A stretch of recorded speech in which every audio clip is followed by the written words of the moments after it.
All right, we're going to talk deadline winners. We're going to talk some managerial situations, see how that goes. There'll probably be at least 10 to talk about there. Deadline winners. I've got about a half dozen that I consider winners based on how they did the first month since the deadline of July 31st. Feel free to chat at me, criticisms, critiques, compliments, whatever you want, and I will try to get to as many as I can. Probably will try to do it between the categories, and we have 6 categories. We're going to start with the Mets. I went to see them yesterday. That was not their best game. I see our headline is Mets resurgence. I think I probably suggested that. That was written before the game last night, which they did not look good. They were very, very sloppy against the Marlins. I mean, this has kind of been the story of the Mets season. They played down to the level of the competition. When they played good teams, they looked great. They had just swept the Phillies. Everybody was riding high in Queens, and then here come the Marlins, and they play one of their worst games of the year with multiple errors all over the field. Just not good at all. But I will say it is a resurgence in this sense. The young pitchers coming up, McLean has been brilliant. 3 wins in his first 3 starts and an ERA under 1. I mean, I couldn't believe the stat. He is the first Mets starter to win his first 3 starts. 64 years. Hard to believe. Really do not see that happening very often with this franchise. Has been around 64 years. You would not expect that he's the first starter to win his first 3 starts, particularly with all the great pitchers that they've had, Tom Seaver and all the other. I mean, there have been a ton of great starters. All right, very good. All right, Toll, he's going to dominate. We got a Boston fan in there. Yeah, I mean, they're calling up a big time prospect, 6'6" lefty for the Red Sox. They have so many good young players, and that's why I actually picked the Red Sox this year, unless you can prove me wrong. That's my memory that I picked the Red Sox in the American League. Nationally, I went with the Dodgers, and I'm going to talk about the Dodgers, and they are getting healthy right now, and that is certainly scary. Yeah, Marlins.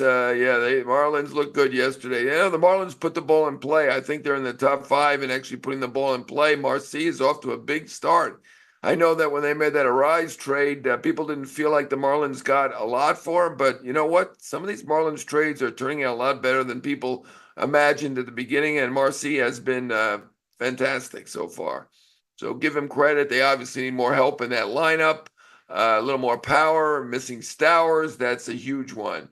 But the Mets resurgence, I mean, it is based on these 2 young starters. And Jonah Tong starts tonight for the Mets. People are looking forward to that one. Tong, unbelievable. 143 ERA in the minors, has a great changeup. Throws 95, 96 for the most part. Can get it up there into the high 90s, but guys have trouble hitting it. I know he's been only in the minors. This is his debut, but big things are expected for Jonah Tong, 22 years old. 7th-round draft choice. What a bargain. $226,000. It was a full slot, but look, he came out of Canada. It was in a COVID year. Not that many people had seen him. He went down to Georgia, and that probably helped him get noticed by the Mets and others. The Mets scout, Marlon McPhail, did notice him, did recommend him, and everything we hear about Jonah Tong beyond the stuff, which has been exceptional in the minor leagues. I know he's got a baby face and a slight build, and people compare him to Tim Lincecum. Obviously, there's only one Tim Lincecum, but this guy has got terrific talent. Everybody says it looks like an incredible bargain to snap him up in the 7th round only a few years ago, and look at how he has developed. He is one of the top pitching prospects in all of baseball. Now, can he match what McLean has done, winning his first 3 starts? I mean, that's a tall order. We don't want to put any extra pressure on the kid. McLean's been brilliant. I mean, very few pitchers at the major league level spin it like he does. 3,200 spin rate, just been amazing. He does have big power at bat, as he showed in the minor leagues. He was known as the Cowboy Ohtani, which that's a pretty big nickname, but a little bit too much miss in the hit and miss on the hitting when he came up to the Mets and minors and worked out there. And he became a pitcher. It was only about a year ago that McLean said, you know what, I'm a pitcher. And boy, is he right. He is absolutely a fantastic pitcher. Very poised guy, athletic. Obviously, we know that he can hit if they ever call on him to hit. And I don't think they will. If you look at his minor league record in terms of hitting, There's a lot of miss there. More strikeouts than in half the at-bats. More than half the at-bats were strikeouts. So McLean will be just a pitcher, and that is not so bad because right now he looks like a potential ace. We will see. It's only 3 starts. I get it. We don't want to say Tong's going to do exactly that, but look at what he did in the minor leagues, 143 ERA, 179 strikeouts in 113 innings. Pretty amazing. So I'm going to get to some of these chats now. If you want to chat at me, go right ahead. And then we're going to talk about the Yankees' homer dependence. Hey, they are homer dependent, but it's not working out so bad for them. They have won 5 in a row. All right. Is Tucker going to stay with the Cubs is the question. I was on the Mully and Haw show in Chicago at the Score, which I do a weekly segment for them, usually on Monday mornings. Now we're in football season. It'll probably be Tuesday mornings. They get a lot of Bears talk to do on Mondays, but I said it was less than 50%. I'm being safe by saying that. It's well less than 50% at this point. Is it zero? No, it's not zero, but let's face facts. The Cubs, under this or any ownership, have never signed anyone for more than $200 million. They were in the high 100s, 187, I believe it was, for Dansby Swanson. I believe 184 for Jason Hayward. The prices have gone up. I get that. Are they going to go anywhere near $500 million? No, I don't believe it. I don't see them ever spending $400 million on anybody. So I think I'm not going to say it's a long shot, but I'm going to stick with my less than 50%. It's probably considerably less than 50%, but certainly less than 50% that the Cubs will end up signing. Can the Sox catch Toronto for the division? A good question. Look, I picked the Sox at the beginning of the year. I stick with my picks. They have been dynamic. They now have more good prospects coming up. Roman Anthony has been fantastic. Bayo's been terrific. Giolito's fantastic as well. I don't know if you just saw that they did release Walker Buehler. Obviously, he didn't work out there. What did he sign for? I think $21 million, something like that. Just a little bit over the qualifying offer. He wasn't actually even offered the qualifying offer, but they gave him about the qualifying offer, and so he gets that money. Will the Dodgers sign him? I mean, right now the Dodgers pitching looks great. I'll get to the Dodgers category in a little while, but right now it looks fantastic. I don't think they need him. Could they take him as insurance? Possibly. Is Alvarez going to be good by the playoffs if we get him? All right, I think we're talking about Francisco Alvarez because I was talking about the Mets. Could be talking about Yordan Alvarez. I'm going to assume that's Francisco. Chat back at me if I've got the wrong guy. Look, it's all about pain tolerance. He now has a broken left pinky in addition to the torn UCL on the right hand, the right thumb. So he's got some big issues. He was going to play certainly with the torn UCL. Dustin Pedroia did that in 2000. Not sure what year it was. Maybe it was the year they won the World Series. Anyway, and he played through it. He led the league in plate appearances at 734. Pedroia, obviously a tough guy. I think he's probably a Hall of Famer. For me, probably is. I didn't vote for him the first time.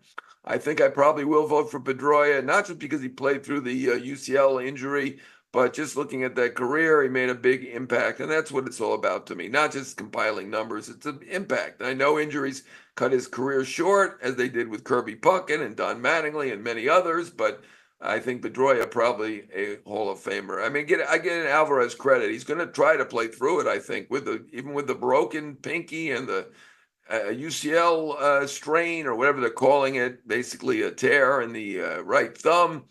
So I think he's going to try. We'll see if he can play through it and go to the playoffs like that, assuming the Mets are going to be in the playoffs.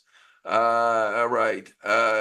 Let's go. Yankees homer independence. Let's talk about the Yankees and their homer dependence. All right. I mean, it's amazing. They got 228 home runs. They lead by 27. I believe the Dodgers at 201. I think they tied the record. I saw that on TV today on MLB Network. I think at 33 home runs in the last 10 games.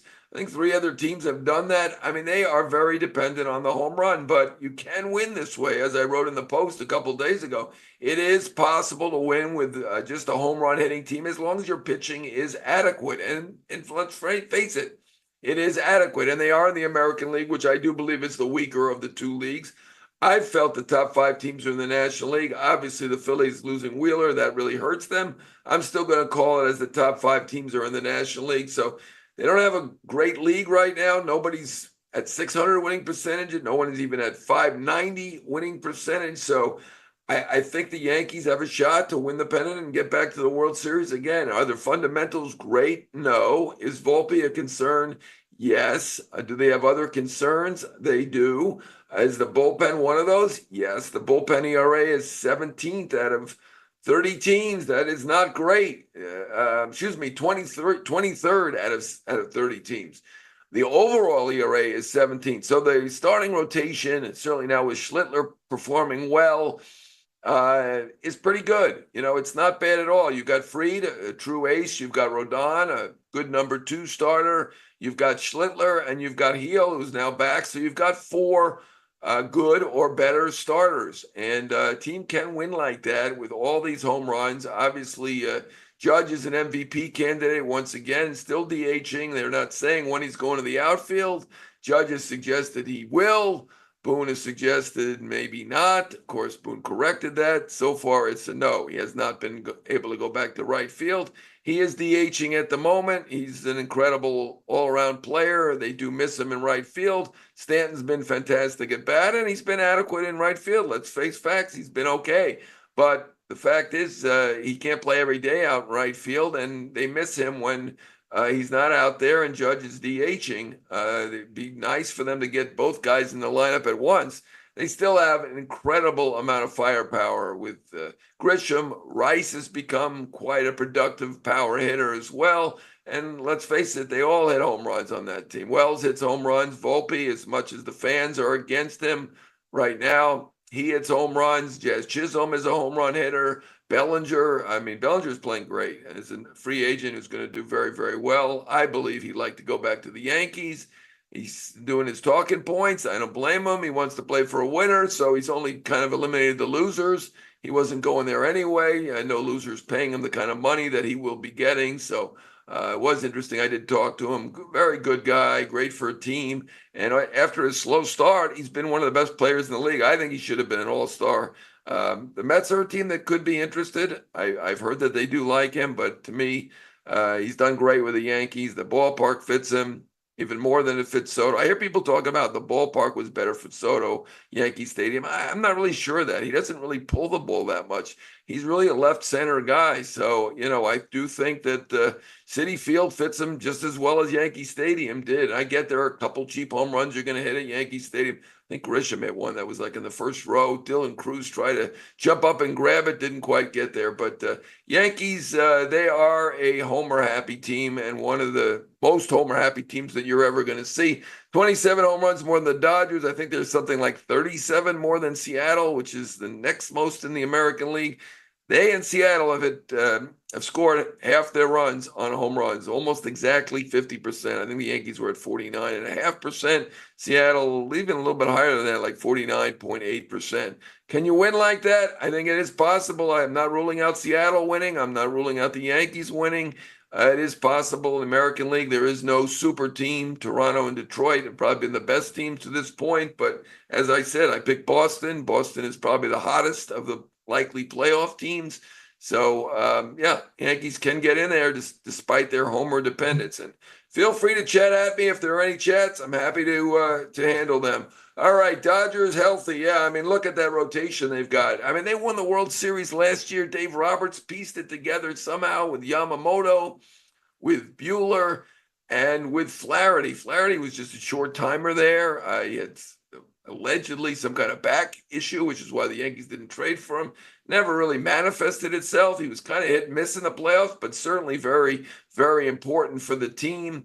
Buehler was very good, very, very good, and Yamamoto was terrific. So they had those three, and they had bullpen games, and Dave Roberts figured out a way to win the World Series like that. So good for him. They won't have to worry about that this year. They have Yamamoto. Now they got Snell. You've got Glass now. You've got Kershaw, who's killing it, 5-0 with a 1.88 ERA in August. And, of course, Ohtani. It's going to be interesting to see how they line it up. But, the guess would be Yamamoto, Snell, and Glass now if they have to play the first round. Does Ohtani pitch over Kershaw? It'll be interesting because certainly they're both deserving. Kershaw probably more deserving. He is an all-time great, arguably the best pitcher over the last, 40, 50 years. Certainly there's a case for Maddox or Johnson or Pedro, but Kershaw's got the best ERA plus of any of them, I do believe. So, he's a Dodger through and through. He's never left. He's taken, I guess, team-friendly contracts lately to stay there. But, Ohtani is the man. So, if Ohtani wants to pitch, I can't see them picking Kershaw over him. That'll be an interesting choice, though, for their fourth starter, whether they go with Kershaw or Ohtani, or do they piggyback two all-time greats, two guys who are going to the Hall of Fame, and Kershaw and Ohtani both pitch half a game. I don't know how they do it, but they are getting healthy. Absolutely. They look great. We can see why they're the favorite. They were the favorite at the start. They only have a 2-game lead. Good for the Padres. They've done great, and we're going to talk about the deadline winners, and the Padres certainly were a big deadline winner in a amazing job by A.J. Preller and company. But you got to favor the Dodgers to get in there as the division champion. The one year they weren't division champion out of the last decade was the year they won 106 games and the Giants beat them out. Nobody's winning 106 games in either league this year, but the Dodgers have been good enough to this point. They haven't been the team that we expect them to be. They sometimes have 15 pitchers, and when I say sometimes, it's been frequent that they've had 15 pitchers on the IL, but they are getting healthy. They're getting healthy in the bullpen. Yates and Scott are now back. Kopech due back right about now as we do this. I don't know if it's today, tomorrow, the next day. Should be back very, very soon. Dodgers healthy. That is scary for the league and everybody else. Obviously, I do think that the National League is a gauntlet. The Dodgers currently don't have the best record. That goes to the Brewers. But there's a reason the Dodgers are the favorite. They have not only Ohtani, they've got Freeman. They've got Betts. Freeman, by the way, hitting over 300 and a threat to win the batting title in what's considered an off year. I think Betts will get his offensive game back together. He's been better than anyone could have hoped for as a shortstop, so give him credit for that. They'll have Muncy healthy by the time the playoffs come around. And, right now, it feels like there's a reason that the Dodgers were the favorite. There's a reason they are the favorite, and hard to pick against them. I did pick them, I believe, and I'm going to have to look this up. I had the Dodgers over the Red Sox at the beginning in the post-special section, but they are healthy. They are getting better. And now we're going to get to a bunch of teams that are on that playoff bubble. And again, chat at me. Happy to talk on any subject, anywhere you want to go. And I will try to answer any and all chats that I do get to.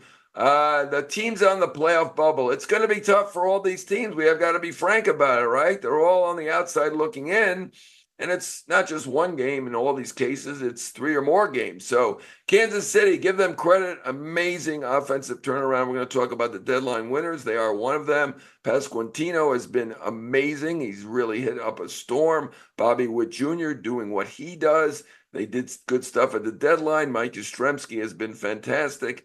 I've always liked their pitching. They have a solid team. I feel like they've underperformed to some degree, but who do they catch at this point? Do they catch Seattle? Seattle bulked up at the deadline too. They made their lineup better. Their pitching is strong. Do they catch the Yankees with all those home runs? Not going to be easy to do that either. Do they catch Boston? And they are the hottest of the good teams in the American League. So not going to be easy, but give them credit for being in the race, for improving offensively. They were the bottom home run hitting team for the first half of the year. In the last, since then, they've been in the top 1/3 in terms of power from the offensive standpoint. So fantastic job by Kansas City. Cleveland, it's a miracle. They're still kind of in it. It's going to be a long shot, obviously. They sold at the deadline. I know they didn't give up a ton. They gave up a couple guys who were hurt. Ultimately, Bieber has come on and is now pitching and done well for Toronto, and we're going to talk about him in the deadline winners. But Cleveland, look, they sold. They've got that gambling investigation hanging over their heads. I mean, we know who it is. It's the two guys, Ortiz and Clase, and this is going to go on for this year. They say it's not about anybody else, and I'll take their word for it on that. But still, it's a big loss to lose Clase, the closer. Ortiz, a solid pitcher, and it's a lot. Let's be frank, it's a lot for the Guardians to overcome. Texas, I thought they'd be a playoff team. I thought they'd win that division. I mean, they've underperformed offensively. They changed hitting coaches. They went from an analytics guy to a regular old baseball player, Brett Boone. Maybe it's helped a little bit, but it hasn't made them a playoff team to this point. They've had so much underperformance from an offensive standpoint. Dolis Garcia, Josh Young, up and down. Semien early underperformed, and now you've got Corey Seager with appendicitis, getting his appendix removed, so he's out indefinitely. We don't know when he's coming back. That's kind of what indefinitely means. And obviously with Eovaldi, who's got the lowest ERA in the league, and been one of the best pitchers. Obviously, we know the Cy Young is between Skubal and Crochet, but Eovaldi's been amazing. So between Eovaldi being out, Seager being out, all the underperformance, the disappointment, Texas is still trying. They're not going to make it, unfortunately, for them. I thought they would. All right, the Reds, look, young, scrappy team, still in the race. You never know with the Mets. The Mets play down to the level of competition. So, anything can happen. But again, it's going to be a tough sled. Cincinnati's got one of the toughest schedules in the game. They do have a very young team. I love their rotation. Very, very talented with Green and Abbott and the others, Lodolo. They really put together a great rotation. They've made some good pickups. They're an improved team. Are they a playoff team in the National League? Going to be tough. The National League's tougher. Let's face it. It really is. I think all 6 teams that are going to make it in the National League, if the Mets are that 6th team and the other that we expect are going to be in there, Milwaukee, the Cubs, Dodgers, Padres, and Philly, those are all outstanding teams. So it's very difficult in the National League. So I think for Cincinnati, it's tough sledding. All right. Give them credit, though. They're hanging in there, and they're still in the race. All right, deadline winners. I'm going to go over 6 deadline winners. You know what? There have been a lot of teams that were aggressive, made pickups, and had kind of hit and miss. I think the Mets has been hit and miss. Certainly Mullins has not really performed like he did in Baltimore. Certainly Helsley has not performed like he did in St. Louis. And in fact, Helsley's gotten killed. I mean, he really has gotten decimated. Every time out there, it seems like he gives up runs. So, teams that were considered the winners aren't necessarily winners in the end. We'll see. The Mets are playing better as a team, but not really thanks to their deadline pickups. Yankees, same thing. Bednar looks okay. He's right now their closer, at least for now. It's kind of been in flux in that bullpen, so we shall see what happens. But certainly not all the relievers that they picked up have been great. Doval is like in the 7th inning now, based on the fact that he has not been great. So, McMahon's been very good defensively, hasn't hit great. I think he used the word, did he say I've stunk or something like that? He hasn't hit great, but he's certainly upgraded the third base situation. They could be a winner based on that because he is a terrific defensive third baseman, and they had really a black hole at third base. And certainly when Cabrera went down and they had 2 guys hitting 153, I think they were both hitting exactly 153. That wasn't the way to go. So McMahon did upgrade. Caballero has been a good utility man. The fans are clamoring to get Volpe out of there. Volpe was 1 for 37 with no walks at one point. Did get 2 hits in the south side of Chicago last night, so maybe he's coming back a little. I thought the fans were a little tough on Volpe. I mean, he struck out to end a 9-run inning. I think somebody tweeted that it was the most pitches any team had thrown in any inning. It was like 71 or 77 pitches that the Nats had thrown. And Volpe made 2 of the outs. I get it. He's struggling, but the fans booed Volpe at the end of that inning. Weren't they happy? The team scored 9 runs. I think it was a bit much. So I understand certainly why Boone is, counteracting that by being over the top on how much he loves Volpe and how Volpe is great and the defense and all this. I get it. I don't blame Boone. He's a great PR guy as well as the manager of the Yankees. I understand. Anyway, my winners. Let's get to the winners. I think the Astros are a winner. Correa has been very good. He's got an 832 OPS, better than even his career mark, better than he was in Minnesota. He liked Minnesota, but I think this is the one place he was going to accept. Although with Minnesota kind of rebuilding there, he might have accepted a couple others. I don't know. But I think Houston's a winner based on that. Didn't really get the lefty bats. Certainly they didn't know Hader was going to get hurt. Obviously, they didn't get Cease, who hasn't been great. They came close on that. They tried hard at least. You never know how close somebody is. But I'm going to call them a winner just for getting Correa. Detroit, Finnegan has been the best reliever traded. He should have been traded last year. I don't understand why the Nats held on to him last year. Anyway, they ended up re-signing him. He's been great for Detroit, 11 and 2/3 scoreless. To me, Detroit's a winner based on that alone. They did get Charlie Morton, very professional pitcher, 36 strikeouts in 27 innings. Like what he's done, and they've gotten other guys on the fringes to add to their pitching. I'm not sure why they decided we're going to get pitching, and that's what they decided, but by and large, they did improve. So to me, they're a winner. Obviously, Paddock hasn't been great to this point. Montero, their second Montero, it's been okay, not great to this point. But for Finnegan and Morton alone, they are a winner. Kansas City, we already talked about them. To me, they're a winner. Yastrzemski with a 959 OPS, incredible 6 home runs in the month, including 3 leadoff home runs, a Kansas City record for a month.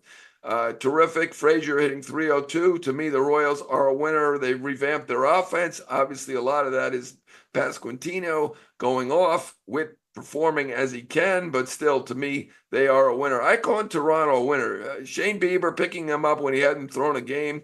His debut was outstanding. 6 innings, no walks, 9 strikeouts, 1 run against the Marlins. To me, that's a winner, so I'm calling Toronto a winner based on Bieber.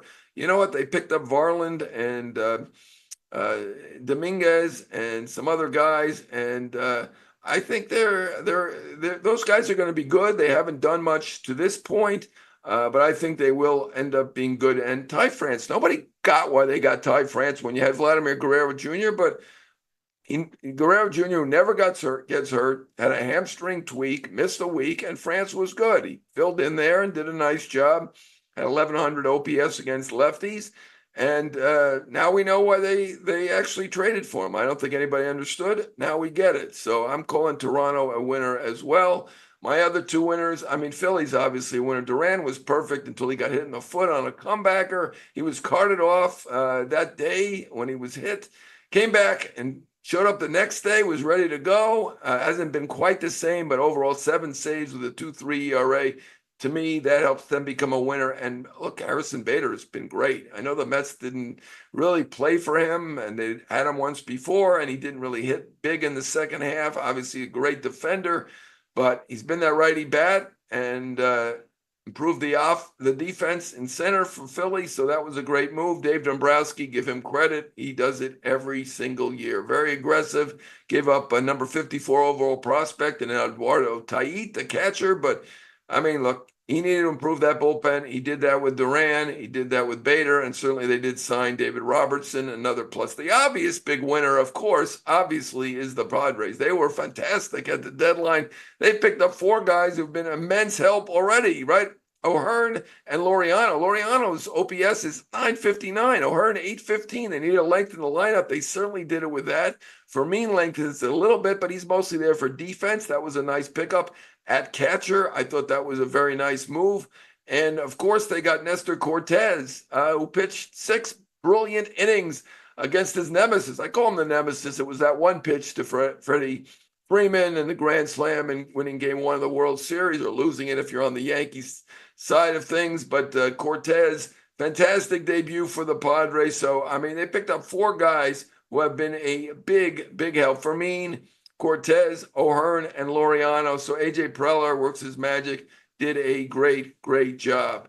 And he is winner number 1. Managerial thoughts. I'm going to try to go over it quickly, get them all in here. There are a ton of managers who could potentially be on the hot seat, or at least consider a move or a retirement or whatever you want to call it. So I'm going to try to get to maybe almost all 10 of them if I can. We'll see. Mancelino in Baltimore. I mean, I think going in, it was a surprise that he was the interim to begin with. They're going to conduct a search. So many guys, even some with connections to Baltimore, who could potentially fit there. Skip Schumacher, potentially, although Texas is the one that makes sense. And I'm going to get to that in a little while for Schumacher, who was a manager of the year, and he's going to have some managing job this year, whether it be in Texas or somewhere else. Ryan Flaherty, bench coach with the Cubs, was a Orioles utility man. Vanderbilt grad, very well thought of. David Robertson, I think he did a nice job with the Cubs. Sure, it was his first job. Was he perfect? Maybe not. But look, Craig Counsell, who's a great manager, came in the next year and had the same exact record. with virtually the same team other than the managerial change. So they've got three potentials from the outside and probably many others. So I think they'll likely make a change. We shall see there. Donnie Kelly, I think he's well respected in Pittsburgh. I know his contract expires, but I think he's done well enough. They'll probably keep him in Pittsburgh. Colorado doesn't like change. I think they'll probably conduct a search or half a search or whatever, and Schaefer will probably keep the job. Washington, Cairo, he's an interim to me. I think he's a great guy. We all know him from being around baseball forever. Certainly has a place in the game. They have a new GM there. I think will stay on as the GM, Mike DiBartolo.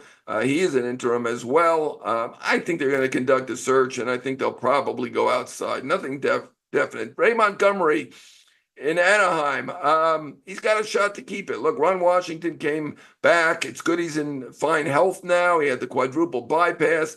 I think that his bosses are a little nervous putting him in the dugout. Guy in the mid-70s who smoked his whole life. He now has quit.